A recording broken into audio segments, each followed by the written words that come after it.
I think I have early onset dementia, amnesia, whatever you want to call it, brain rot, all the things. Okay, so first off, when do you find that you are the most forgetful?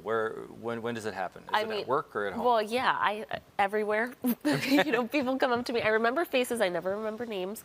Right. And I don't know. Okay, so what's usually going on with somebody, especially who works in the media, is you are essentially multitasking 24/7. Yes. And what I want you to do is change your mindset from trying to multitask, which it's impossible for your brain to do that.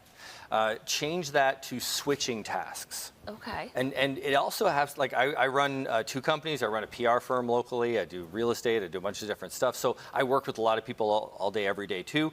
And you have to actually train other people that you're focusing on this task right now. After a few minutes, then I can talk to you, and set aside some time. So one thing that you could do actually is, if you have a task like answering emails to do, right?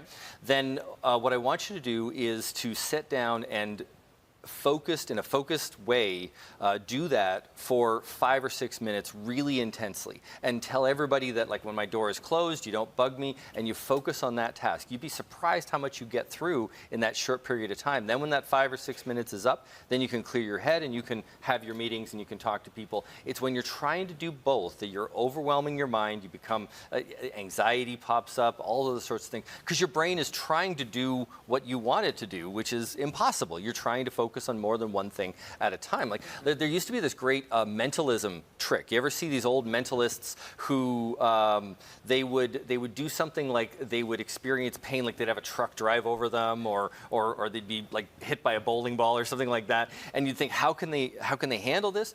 The mental trick that they did to deal with pain was to simply, at the exact second the pain would hit, to think of something that they're very interested in.